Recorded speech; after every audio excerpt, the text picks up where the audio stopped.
Welcome learners and viewers to another bright new day, and we are here again with you to tell you more about advertising concepts. So, in today's session, we would cover a few facts which would relate to advertising per se and which would relate to everything that we would be dealing with in this entire course of things. I don't have my PowerPoint here.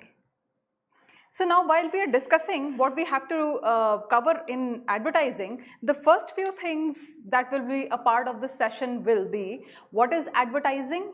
We will also discuss why do we advertise, the objectives of advertising, the difference between advertising, publicity and propaganda, the advantages of advertising and the limitations of advertising.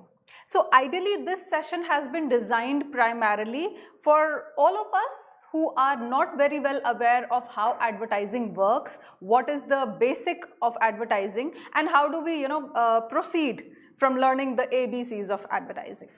So this is what the session is about. Let us begin with what is advertising. Advertising is commonly defined as a creative commercial message which is aimed at selling products and services. So ideally we've all come across advertisements. Irrespective of how much we understand advertising in terms of the message that it is trying to convey and in terms of what it actually goes to mean. It is defined as a creative commercial message. It is filled with a lot of creativity. We all know that there are a number of ads that we will be able to recall only because they are very creatively designed. So creative is one aspect that is a must when we talk about advertising or any such non-personal communication.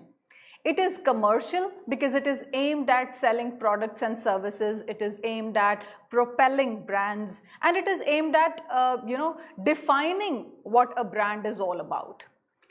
It is a paid form of communication, obviously, because since it uses media, and it is professionally designed communication which is out to elaborate upon what a brand really stands for, its values and how it can benefit the society at large other than the profit making which it is involved in. So it has to be a paid form of communication.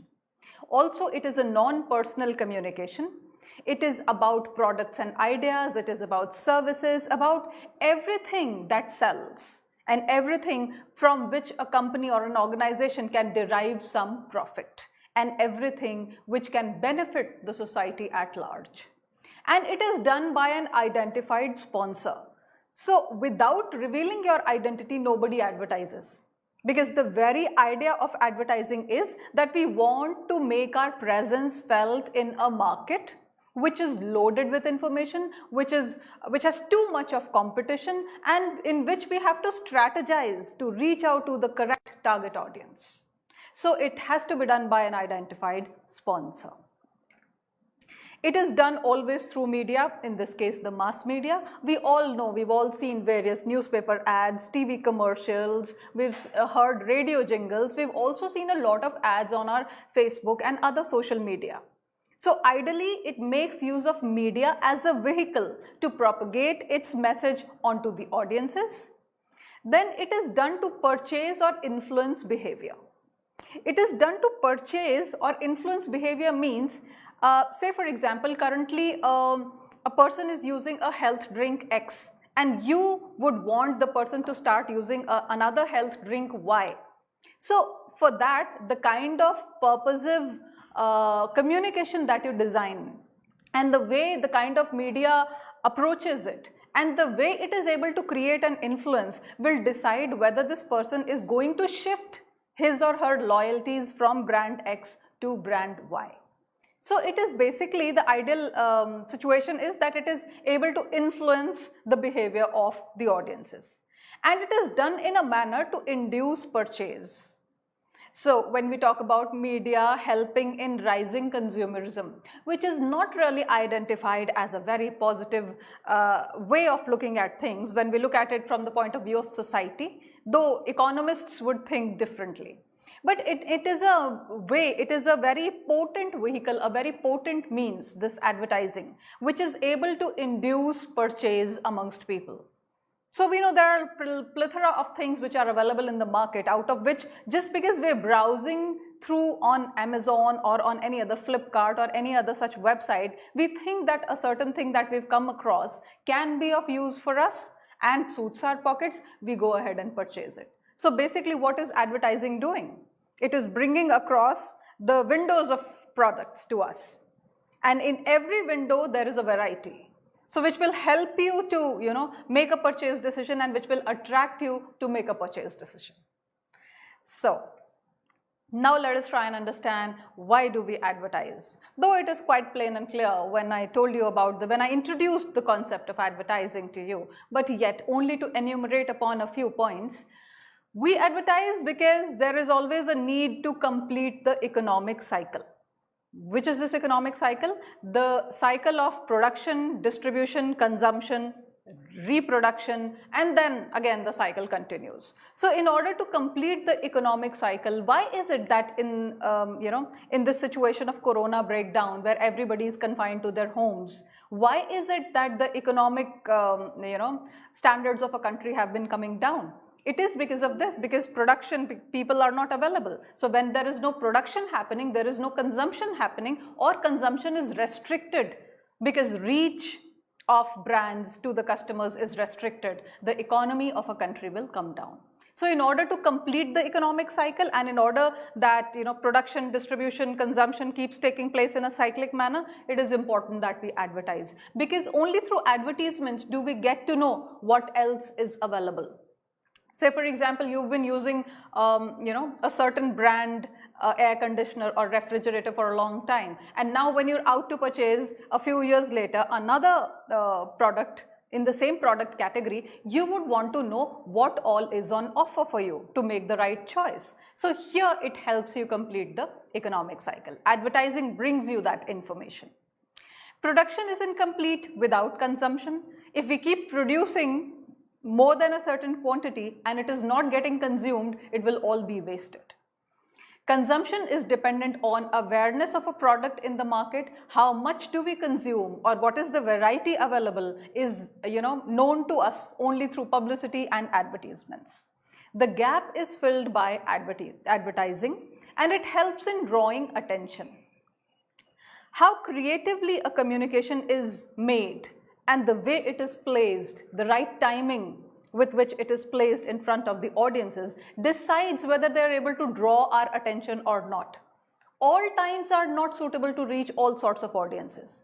So an advertiser or a marketer must know what is a suitable time, what is the right way of projecting a brand or service such that the person, the audience concerned, will take it up positively and accept it and make a purchase decision. So it helps in drawing attention and leads further from there. Now let us look at what are the objectives of advertising. I have broken up into general and specific objectives. When I talk about the general objectives, it is basically to inform, to persuade, and to remind. When I say to inform, the information is of a new product. You're going to buy an air conditioner, you should know what all varieties are available. Is there a new entrant in the market? Has it been doing better in the market than the others? Why or why not? What is the technology like? What is the pricing like? What is the power consumption? So many different aspects that you look into. So it informs you about a new product. It also persuades you. In order to create demand for a brand, it is important that persuasion takes place. It is not very easy for somebody to, empty one's pockets on a certain brand or a product. So ideally, advertising is aimed at persuading professionally and strategically so that the audience makes the right purchase decision, desired purchase decision. To remind about the brand. A number of times, a number of ads are only there because they have to reinforce a certain message onto the consumers or onto the target segment.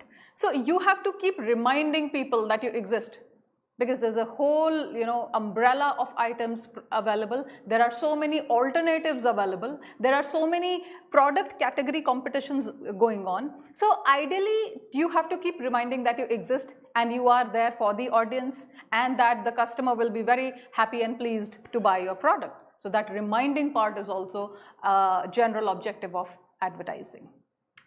Coming on to the specific objectives, 1, it induces trial. The trial is to encourage to try on a new product. Say for example, you would have often seen that whenever there is a new green tea in the market, you would find the sachets of those green teas sticking to the morning newspaper. Ideally, that is the best way because morning newspapers are always accompanied with a cup of tea. And what better than, a free trial of a green tea with the morning newspaper.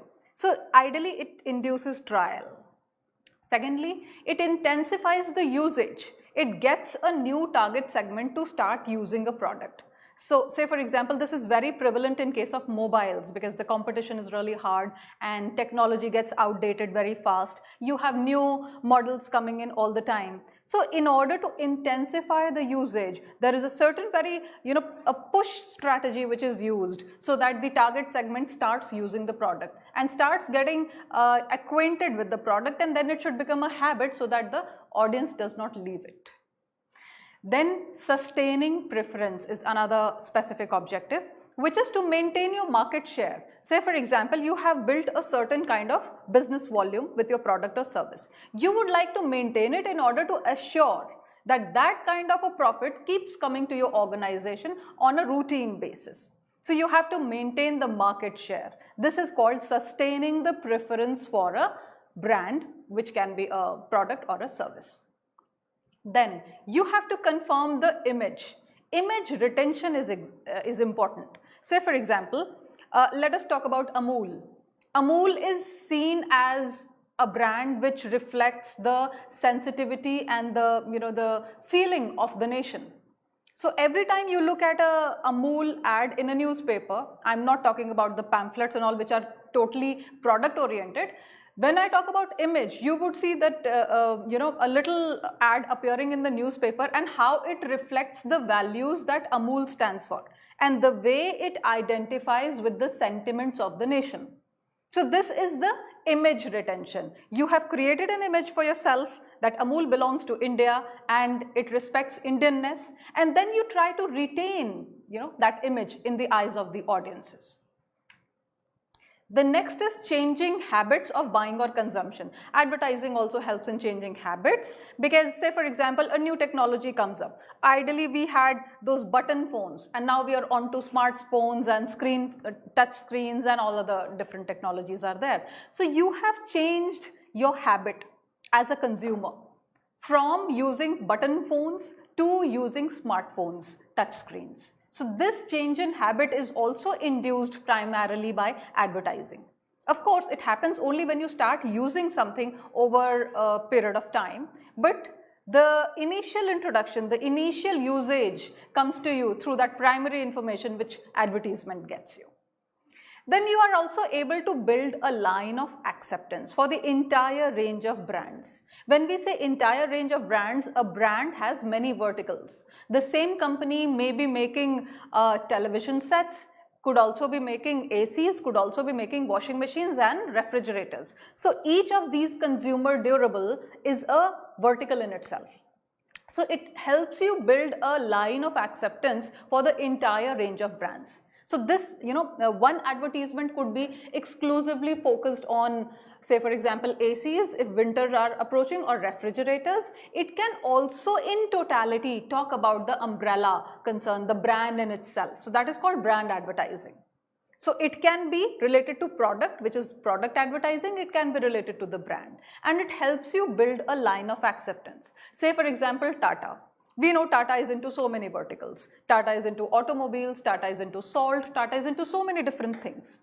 We also have consultancy, TCS, Tata Consultancy Services. So there are so many aspects of it, and when you're able to build a line of acceptance, an acceptance for the brand Tata and everything else that it propagates, it's even getting into property business these days. So all of it together will build a line of acceptance, and advertising which persuades you is the best way of building this line of acceptance. Now, to tell you in brief about advertising, publicity and propaganda. Now, these three terms are always interchangeably used. Laymen usually use it interchangeably, but there is a slight difference, and as students of advertising, as learners of communication, you should be able to identify how advertising is different from publicity, which is further different from propaganda. So the first thing is information. When we talk about information, in terms of advertising, it is totally non-personal. So the advertiser doesn't know who all are going to look at this piece of advertising. So it is a non-personal piece of communication. Publicity is more personal. It can also be non-personal at times, but it is largely personal, so you can identify which is the pocket of audience you're going to touch. Say for example, in a city like Delhi NCR, which is the segment of audience that you're trying to touch is something that you're well aware of. And then it is, in case of propaganda, it is mainly a form of political warfare. That is how it has traditionally been used. It is basically used to fight rumors or to create rumors per se, or sometimes even fight the strategies of the competition. So you create propaganda, it may not be true. That's about the information part. Then on the basis of transaction, when we try and trifurcate advertising, publicity and propaganda, in terms of transaction, advertising is totally commercial. It is a paid piece of information and it is aimed at bringing in greater sales, greater profits for an organization. As opposed to this, when we talk about publicity, it may or may not be commercial, and propaganda is aimed at a change of beliefs and values. Say for example, religious fanaticism. So ideally, you are looking at changing the values, or say for example, the idea that we have been for a long time making use of both Indian as well as foreign goods. But lately, especially after the corona attack, people have started realizing that it is important to push your own brands forward so that you are not too dependent on foreign brands, so that your economy sustains such a huge impact of something like a pandemic. So a propaganda can be aimed at changing beliefs and values. Then the source is always known in case of advertising. It cannot be an unknown sponsor who's advertising for a product or service. In case of publicity, it may not be known, and in case of propaganda, again it is always known. You have to know who is the source. Only then, what is the idea of knowing the source? If you remember, in one of my previous sessions, I have spoken about what makes communication effective. And one very important aspect of effective communication is credibility. A student should be able to believe the teacher. Only then will he or she be able to gain the knowledge which the teacher is imparting. So the source is important, and credibility increases when you know the source. And hence, the source is always known. Then again, the form is, as I've discussed previously, the form is always paid in case of advertising, and in case of publicity, it may or may not be paid, and in case of propaganda, it is less paid, we should say. It is not always paid. Now, all advertising is publicity. It is aimed at segments of audiences, it is non-personal, it is paid, it is commercial, but all advertising essentially is publicity. But all publicity may not be advertising. You can publicize an idea, you can publicize a concept. You may not always publicize a brand of a product or a service or some such good. All advertising may not always be propaganda also, because propaganda, like I just said, is not essentially true. It is aimed at creating a change in the values and beliefs of the people, but the authenticity is left out to be trusted. There is a lot of information these days on WhatsApp, or has been for a long time now. The disinformation has been a huge problem, especially in case of coronavirus and pandemic. So ideally, all advertising is not like that. If advertising is not believable, people will not respond to it. As a result, this communication failure will occur for a brand. So all advertising is not propaganda. Now let us look at the advantages of advertising. Now I'll discuss the advantages as well as the limitations or disadvantages from two aspects. One, from the point of view of the brand, and second, from the point of view of the consumer. So let us look at the advertising advantages for the brand. One, it creates primary demand. So initial demand advertising is able to create, and so it results in increased sales. But after the initial sales is over, continuous advertising ensures steady demand. So the first sale is possible, and if the product turns out to be good, the quality turns out to be good, the purchase decision will be repeated. But after the initial sales, the advertising focus is more on ensuring that the demand steadily rises. Or even if it plateaus at a point where it is able to draw some profit for the organization. Now, the more the demand, the more the sales, and if more the sales, the better the turnover for the company. That's easy to understand. Steady advertisement begets consumer goodwill. When you go and purchase the same brand of tea or the same brand of milk for years together, or you read the same newspaper for years together, it obviously creates a goodwill of the consumer regarding that brand. So that is the advantages of advertising for a brand. Again, if the demand in market is steady, the dealers are also interested in keeping or warehousing the brand. You would rarely find that, a brand which is much in use, any consumer good brand, will always be available. Say for example, Tata Salt, it's always available in most grocers stores. But if you ask for something which is less accepted or which is less used by people at large, there may be a problem with the, it may or may not be available with the retailers. Then advertising also helps the sales people, as maximum consumers are aware of the brand. Any brand that you talk of, Tata, Amul, any other, LG, anything that comes to your mind, if people have heard about the brand and they are well aware about how long this brand has been, or how well the products have been designed, or how satisfactory the experience of using these products or services have been, it will help the salespeople, because then it would require less convincing on the part of the salespeople of the audiences. Once the brand is established, the consumers can sell directly without employing middlemen. So middlemen, why do middlemen come into picture at all? They come into picture because this product or service or whatever you're trying to sell or advertise for has to be pushed to the target segment. But if the brand is already established, obviously people will come looking for it. They may not have to employ middlemen to tell everybody what this product is about, the initial information, how it stands a better chance of performance than, as compared to its competition, so on and so forth. So establishing a brand is something that advertising supports in. And once the brand is established, it also helps in negating all the middlemen from the path of the manufacturing to the consumption of the product. Now let us look at the advantages of advertising for consumers. For consumers, it informs about the product availability. So we get to know that there is a new competition in the market, or if there is a brand that has gotten into production of another vertical or another kind of product, we will get to know about it. Then comparison of brands is possible. You're able to compare a Godrej with an LG or so on and so forth. It increases competition. When there is more comparison, there is increased competition, and more the competition means the producer, the manufacturer will be forced to give in better quality. And also, if the middlemen are subtracted from this chain, the prices may be reduced, because obviously middlemen have their own share in the profit. So the prices go up for the person who is paying, the end user, the consumer.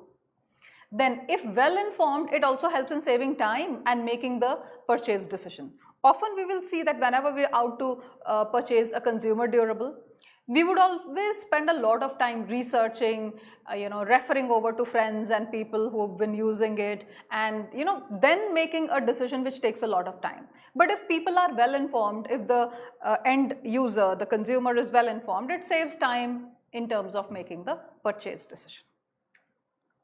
Now let us look at the limitations of advertising. Ads ensure only initial sale.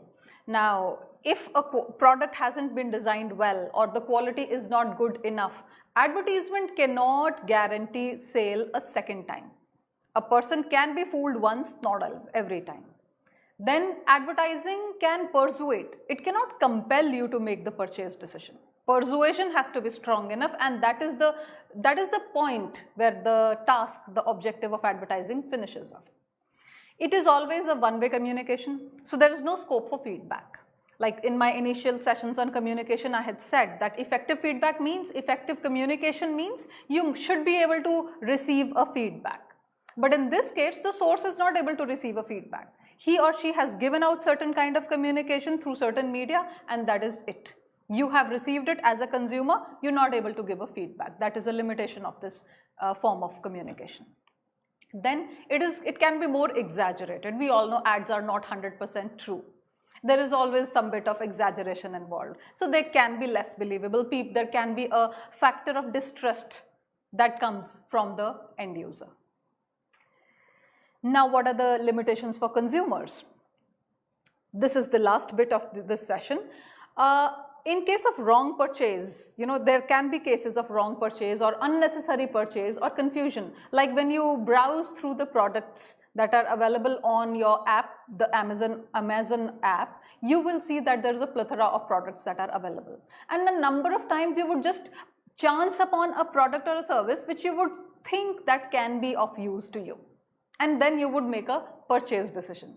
So it wasn't a real need, but it was showed in such a way and you felt that it would be needed. It was a felt need and you gave into it. You made an unnecessary purchase.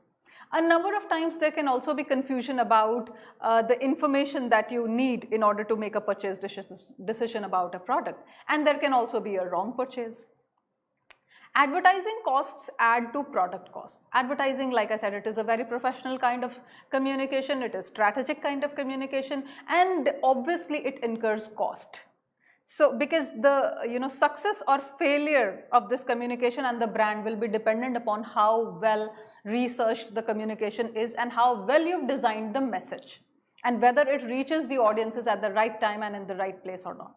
So the cost is high. It adds to the product costs. Now, advertising can be exaggerated, it can be deceptive, it can be misleading, and we have had rules and regulations to prevent that, but yet ads, we all know, are not 100% believable. Consumers may not be aware of the brand monopoly. Since this is a costly affair, advertising in various, for any brand, in various media is a costly affair. So consumers may not be aware of the brand monopoly that exists. Now, what do I mean by brand monopoly? There can be companies who are stronger than the others, stronger in terms of the money that they can spend, able to advertise and may not be able to find a market share or a standing in the market. So that is a limitation for consumers. And yes, it can sometimes get vulgar, it can sometimes be demeaning to certain sections of the population. A number of times, like even in media research, for a long time, people have been talking about how women have been objectified in ads, or the racism, the color of the skin has become important. So those are the lines that advertising shouldn't cross, but a number of times it has crossed. So this is again a limitation for consumers. I hope you've been able to understand the basic concepts of advertising well. Think creative and happy learning.